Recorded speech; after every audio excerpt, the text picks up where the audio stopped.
के सिमरिया से है, जहां सिरमौर जनपद पंचायत के जगदही ग्राम पंचायत की सरपंच के खिलाफ विभिन्न धाराओं के तहत सिमरिया थाने में एफआईआर दर्ज कराई गई थी। दर्ज एफआईआर को निरस्त करने के लिए महिला सरपंच ने हाई कोर्ट की शरण ली थी, जहां से उन्हें राहत मिली है।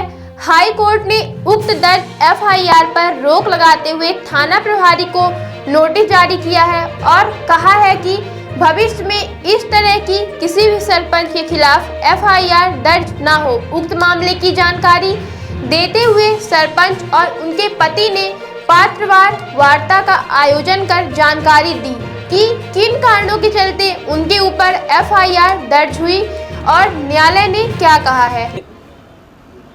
आज हम बेहद ही मार्मिक घटना को लेकर के आप सबके बीच उपस्थित हुए हैं। एक तरफ शासन जो है महिला सशक्तिकरण की बात करती है,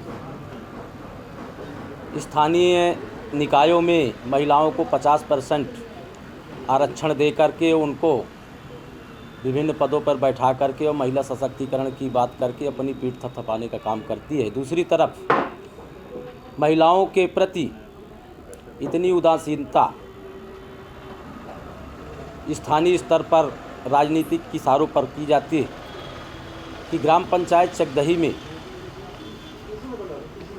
विगत 10 माह पूर्व एक फर्जी एवं मनगढ़ंत शिकायत एक रंजिशन एक व्यक्ति जो ग्राम पंचायत में पहले निर्माण कार्यों में अपनी सहभागिता दे रहे थे, हिसाब को लेकर के चूँकि उनकी एक आदत सी है कि लोगों के साथ मिलकर काम करेंगे और फिर ज़्यादा पैसे बनाएंगे, चोरी करेंगे और चोरी पकड़े जाने पर फिर उसको प्रताड़ित और परेशान करेंगे। इसी प्रकार की ये शिकायत पड़ी हुई थी। लेकिन जब 11 नवंबर 2024 को केवट हत्याकांड होता है और मैं एक पीड़ित परिवार को न्याय दिलाने के लिए वहाँ पे अनशन पे बैठता हूँ और वहाँ टीआई साहब को हटाने की बात की जाती है, उसी का खामियाजा मेरी धर्मपत्नी जो ग्राम पंचायत चकदही की सरपंच थी, उसकी एक आधारहीन तथ्यहीन शिकायत थाने में पड़ी थी, जिसको मोहरा बना करके और इतनी बड़ी धाराएं एफआईआर क्रमांक जो है 559, जिसमें 193, 409, 420, 466, 467, 468, 471 और 120B जैसे अपराध पंजीबद्ध किए गए। मैं ये कहना चाहता हूं कि ग्राम पंचायतों में किसी भी प्रकार की कोई वित्तीय अनियमितता की यदि शिकायत प्राप्त होती है तो जिला पंचायत के सीईओ को 1 मई 2017 से विहित प्राधिकारी नियुक्त किया गया है कि विधिवत सुनवाई का पर्याप्त अवसर देते हुए न्याय सार्वजनिक न्याय सिद्धांत के आधार पर उसका सुनवाई करेंगे। यदि किसी भी प्रकार की कोई वित्तीय अनियमितता पाई जाती है तो उसमें वसूली की कार्यवाही करेंगे। जो भी न्यायोचित कार्रवाई होगी जिला पंचायत के सीईओ करेंगे। लेकिन थाना प्रभारी सिमरिया द्वारा राजनीतिक इशारों पर इतनी संगीन धाराओं पर अपराध पंजीबद्ध किया गया, जिस पर सरपंच ग्राम पंचायत चकदही ने माननीय उच्च न्यायालय का दरवाज़ा खटखटाया और एफआईआर को निरस्त करने हेतु पिटीशन दायर किया कि ये गलत एफआईआर हमारे ऊपर कर दी गई है, इसको निरस्त किया जाए, जिसका MCRC नंबर है 53-326/2024, जिस पे कल माननीय उच्च न्यायालय ने सुनवाई करते हुए इनको जो अपराध पंजीबद्ध किया गया पुलिस स्टेशन सिमरिया द्वारा उस पर कार्रवाई पर रोक लगाई है और उन्होंने कहा है कि इस प्रकार की कार्रवाई करने वाले अधिकारी को नोटिस दी जाए कि दोबारा किसी सरपंच के ऊपर इस प्रकार के अपराध पंजीबद्ध बिना विभागीय जांच के न करते। यहाँ इनको सुना तक नहीं गया। हम कहते हैं कि किसी भी प्रकार की कोई यदि शिकायत प्राप्त होती है तो आप पहले सुनवाई का अवसर देंगे, तो थाना प्रभारी सिमरिया ने भी सुनवाई का अवसर नहीं दिया। जब इन्होंने 29 तारीख की जो दुखद घटना है 29 नवंबर, आपको मैं एक वर्ष पूर्व ही 29 दिसंबर को ले जाता हूँ, 29 नवंबर ही था, वो भी 29 नवंबर ही था और ये भी 29 नवंबर ही था कि हमारे परिवार के ऊपर दोबारा राजनीतिक इशारों पर कायराना हमला किया गया। पहला 29 नवंबर की घटना श्री जयराम अग्निहोत्री जी हमारे एक परिवार के, अग्निहोत्री परिवार के, हमारे घर के सगे चाचा जी हैं वो, लेकिन वो अग्निहोत्री परिवार के सबसे एक वरिष्ठ सामाजिक व्यक्ति हैं, उनके ऊपर जानलेवा हमला किया गया। वो 29 नवंबर ही था और 29 नवंबर 2024 को पुनः साल भर बाद एक कायराना हमला मेरे परिवार के ऊपर पुनः होता है कि एक निर्दोष सरपंच, जिनके ऊपर इतनी बड़ी धाराएं राजनीतिक इशारों पर लगाई गई। एक तरफ सरकार महिला सशक्तिकरण की बात करती है, एक तरफ महिलाओं के ऊपर राजनीतिक इशारों पर इस प्रकार की संगीन धाराओं पर अपराध पंजीबद्ध करती है। हालांकि इसका प्रकरण माननीय उच्च न्यायालय में विचाराधीन है और 1 महीने के बाद पेशी है। इसमें दूध का दूध और पानी का पानी हो जाएगा। दूसरी तरफ शिकायतकर्ता के जो बिंदु है, आप सबको मैं दिखाना चाहता हूं कि शिकायतकर्ता का 2019 से ये संबल कार्ड बना हुआ है। ये आज तक शिकायतकर्ता ने ग्राम पंचायत में आवेदन देकर के इसको कटवाने का काम नहीं किया।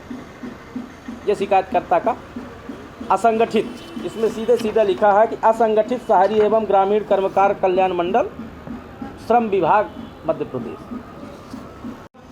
शिवराज सिंह जी ने लाडली बहना योजना लॉन्च किया तो उनकी पत्नी ने विधिवत आवेदन करके, और ये आवेदन पत्र है उनका, और उन्होंने योजना का लाभ लिया। उनकी विवाहित पुत्री नेहा जो शादीशुदा है, और गुनौर में पदस्थ अशोक गौतम जो ASI है, उनकी सगी बहू है। उनके लड़के का नाम पुष्पेंद्र छोटे वाले का, उनको ब्याही हुई है, बारी ही खेत खा रही है यहाँ पर, आप ध्यान दीजिएगा। जबकि एक विवाहित बच्ची को, महिला को अपने ससुराल से इस योजना का लाभ लेना है, लेकिन एक ASI की बहू जो गुनौर थाने में पदस्थ है, उनकी बहू नेहा ग्राम पंचायत चकदही से लाडली बहना योजना का लाभ लेने का काम कर रही है। इसलिए वहाँ नहीं ले रही कि वहाँ ससुर की ID से मिलना नहीं, उसको शासकीय सेवक है तो पिता की ID से ले रही है। आज भी यहाँ चालू है ये फर्जी काम। तो दूसरे को ऊपर शिकायतकर्ता ने आरोप लगाया कि 420 का मुकदमा एक तरफ पुलिस पंजीबद्ध कर रही है ना, और दूसरी तरफ शिकायतकर्ता के ऊपर ये आरोप लगने चाहिए, जो आरोप शिकायतकर्ता के ऊपर लगने चाहिए, जो धाराएं शिकायतकर्ता के ऊपर लगने चाहिए, 420 धोखाधड़ी, शासकीय राज का गबन, दुरुपयोग, वो धाराएं पुलिस एक निर्दोष सरपंच सचिव GRS के ऊपर लगा रही है। ये बड़ा ही संगीन मामला है जिस पर कोर्ट जो है ने कल संज्ञान लिया है। ये समग्र खाद्यान्न पर्ची है, आप लोग इसको देख लीजिए। इस खाद्यान्न पर्ची में आयकर दाता जो फर्जी रूप से आयकर दाता बना हुआ, उसका और उसके परिवार का, उसकी पत्नी का और बच्चों का, ये शायद उन्होंने अपने बच्चे को भी आयकर दाता बताया। आयकर फाइल तो कोई भी रिटर्न कर सकता है, GST में रजिस्ट्रेशन करा ले और किसी आयकर के वकील के माध्यम से मिल करके और आयकर में, लेकिन उसकी आमदनी देखी जाती कि आयकर दाता तो आमदनी के आधार पर होता है। ये आप देख लीजिए इसको आप विधिवत कि उसमें इसका खाद्यान्न पर्ची जो आज भी चालू है उसका नाम है, उसका, उसके पत्नी बच्चों का। दूसरा, इसी खाद्यान्न पर्ची के आधार पर उसकी पत्नी ने जो AEPDS की दुकान होती है, AEPDS की दुकान में इस समय अंगूठे वाली मशीन रहती है, उसी पे पूरा सब सिस्टम चलता है। ये आप देख लीजिए कि 27/5/23 को राशन की दुकान पे उपस्थित होकर के राशन प्राप्त किया। फिर उनके पिताजी 15/5/24 आरोप लगाने के बाद कि जिस समय वो आयकर दाता अपने आप को बता रहे हैं, उनके पिता ने 15/5/2024 को विधिवत 50 किलो राशन प्राप्त किया जाके खाद्यान्न की दुकान पे, और इधर 50 किलो पत्नी ने। बाकी और 2 साल से चल रहा है खाद्यान्न प्राप्त करने का काम।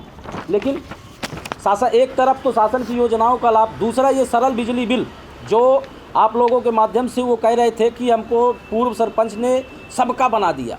सबका ऐसे नहीं बन जाता है। ये सरल बिजली बिल माफ़ी योजना में इन्होंने लाभ लिया है। जो संबल योजना के तहत सरल बिजली बिल माफ़ी योजना शासन ने लॉन्च करी थी, उसमें इनका नाम है, आप लोगों के पास ये सूची उपलब्ध है। दूसरा, स्कॉलरशिप, जो बच्चों की स्कॉलरशिप होती है, इनके 2 बच्चों ने स्कॉलरशिप लिया उसी संबल योजना के तहत। तो एक तरफ शासन की योजनाओं का लाभ चाहिए और दूसरी तरफ रंजिशन, राजनीतिक दुर्भावना, बस इनके द्वारा आरोप, मिथ्या आरोप लगा करके और पैसे का, धनबल का इस्तेमाल करके इस प्रकार से धाराएं लगवाई गई, जिस पर माननीय उच्च न्यायालय ने आपको ये हम बता दें कि 1 महीने के लिए जो है, तो ये जो आप फर्जी मुकदमा दर्ज हुआ सिमरिया थाने में, उसकी कार्यवाही पर रोक लगाई है। 20 जनवरी 2025 को इस पे अगली सुनवाई है और थाना प्रभारी सिमरिया शिकायतकर्ता एवं एसडीएम को नोटिस जारी करने के लिए निर्देशित किया है कि इनको न्यायालय में उपस्थित हो कि इन्होंने इस प्रकार की कार्रवाई। देखिए, शिकायतकर्ता लगातार झूठ बोलता चला रहा। मैंने इतने एविडेंस आपको दिखाए, एक झूठ और उसका आप देख लीजिए। आप लोगों के माध्यम से उपस्थित होकर कहता था कि सरपंच, सचिव, जीआरएस तीनों फरार। लेकिन सच्चाई क्या है, एक भी दिन जो है पंचायत भवन का हमारा ताला नहीं बंद हुआ। एक दिन वो सुबह किसी लड़के को खड़े करके सुबह 7-8 बजे सुबह वीडियो बना करके और एबीपी न्यूज़ चैनल में चलवाने का काम किया। उसकी सच्चाई है। सच्चाई ये है कि 22 फरवरी 2024 से हमारे यहाँ ग्राम पंचायत में सचिव राघवेंद्र द्विवेदी पदस्थ, उनके द्वारा लगातार कार्य किया जा रहा। चूँकि जो कार्रवाई हुई वो राजबिहारी सिंह जो रगौली में पदस्थ थे उनके ऊपर कार्रवाई हुई। लेकिन शिकायतकर्ता मीडिया के सामने भी आकर झूठ बोल रहा था कि पंचायत का काम बंद है, प्रभावित एसडीएम साहब के पास। तो वो स्वयं एक आवेदन देता है आम जनता द्वारा ओमकार प्रसाद, और उसमें लिखता है कि पंचायत का कार्य प्रभावित है, निर्वाचन की प्रक्रिया की जाए। 29 नवंबर की रात्रि शाम को एफआईआर दर्ज होती और 3 तारीख को हमारे माननीय एसडीएम सिन्हा साहब जो है नव निर्वाचन की प्रक्रिया कराने के लिए उन्होंने कलेक्टर को लेटर लिख दिया, जिससे स्पष्ट है कि पूरी तरह से किसी न किसी प्रकार से सरपंच को पद से पृथक करो। पद से इसलिए पृथक करो कि वो ब्लॉक कांग्रेस कमेटी सिमरिया के अध्यक्ष की पत्नी है, जो सच्चाई के लिए लड़ रहे हैं। वहाँ पर भारतीय जनता पार्टी के जो कुरीतियाँ चल रही उनके खिलाफ लड़ रहे हैं, न्याय के लिए लड़ रहे हैं। केवट हत्याकांड जैसे कांड में न्याय के लिए लड़ रहे हैं, तो इसलिए उनकी पत्नी को एन केन प्रकार पद से पृथक करो। 3 दिन के भीतर निर्वाचन की प्रक्रिया। आप सोचिए, शर्मनाक स्थिति है कि 29 तारीख की रात को एफआईआर दर्ज करते हो, 3 तारीख को लेटर लिख देते हैं कि सरपंच, सचिव, जीआरएस फरार हैं। अरे आपने वहाँ भी सुनवाई का अवसर नहीं दिया, हमको बाहर भी नहीं दे रहे। वो तो शुक्र है कि न्याय व्यवस्था आज मौजूद है भारतवर्ष में कि हम लोग कोर्ट में जा कर के और अपने आप को सुरक्षित कर लिए। और नहीं, यदि प्रशासन के भरोसे होते तो हमको कहाँ न्याय मिल पाता। देखिए, स्वाभाविक है कि मैं भारतीय जनता पार्टी से संबंधित तो हूँ नहीं, कांग्रेस पार्टी के लिए काम कर रहा हूँ, तो शासन प्रशासन के इशारे पर ही तो ये सारी प्रक्रियाएं हुई हैं। और नहीं, आप तो हमको सुनवाई का अवसर देते। हम कहते किसी ने शिकायत किया कि सरपंच सचिव ने ऐसा ऐसा काम कर दिया है, तो आप सरपंच सचिव को सीधे गोली मार दोगे, जेल भेज दोगे कि सुनवाई का अवसर दोगे? आपको सुनवाई के साथ साजिश क्यों रची जा रही है? साजिश रची जा रही है। प्रशासन से डायरेक्ट क्या दुश्मनी है? नहीं, मेरी शासन प्रशासन से केवल एक दुश्मनी है कि मैं न्याय के लिए लड़ रहा हूँ सिमरिया क्षेत्र में। आप देख लीजिए, चाहे अवैध धान खरीदी हो, इस समय यूपी के रास्ते धान आ रही है किसानों के खाते में बिना फर्जी किसान है हमारे सिमरिया क्षेत्र में। धान के जो क्रेता हैं, जो जिनको समर्थन मूल्य का वो बनाया जा रहा है खरीदी केंद्र में, लगातार उन्हीं व्यक्तियों को क्यों बनाया जा रहा है? मैं एक सवाल आप लोगों के माध्यम से करना चाहता हूं कि आप चल के देख लीजिए, उन्हीं व्यक्तियों को धान खरीदी और गेहूं खरीदी की जिम्मेदारी क्यों दी जा रही है? क्या जब समूहों को देना है तो आप समूह को भी दे सकते हैं? क्या ज़रूरी है कि जो व्यक्ति कुमरा जुड़मानी में लगातार खरीदारी कर रहा है वो लगातार खरीदी करे? लगातार बमनी में आप उसी व्यक्ति से खरीदी करा रहे हो, सिमरिया में करा रहे हो, भमरा में करा रहे हो। इन्हीं सब बातों का जब मेरे द्वारा विरोध किया जाता है तो वहाँ मेरी आवाज़ दबाने के लिए इस प्रकार से मेरे ऊपर भी मुकदमे दर्ज किए गए। वही तो मैं पूछ रहा हूँ, आखिर है कौन पीछे कौन पड़ा है? पीछे भारतीय जनता पार्टी के नेता पड़े हुए हैं। सरकार तो भारतीय जनता पार्टी, लेकिन विधायक को आपके कांग्रेस पार्टी से फिर ट्रांसफर कर रहे हैं, भाई देखिए, भारतीय जनता पार्टी की सरकार है और उनके कर्मचारी, उनके कर्मचारियों की कार्यप्रणाली को तो आपने देख लिया कि सुनवाई का कोई अवसर नहीं। 3 दिन के भीतर निर्वाचन कराने के लिए एसडीएम का पत्र जारी हो जाता है, तो आप इसमें साजिश तो समझ सकते हैं कि साजिश है। वो जो शिकायत करते घूम रहे इधर उधर, वो कौन है? उनसे जिसकी वजह से पूरा मामला शुरू हुआ। शिकायतकर्ता मेरे गांव के हैं, एक सनकी प्रवृत्ति का व्यक्ति है, उसको राजनीतिक मोहरा बना के इस्तेमाल किया जा रहा है। उसको इन सब कागजों की समझ नहीं है, उसको लोग इस समय हवा दिए हैं।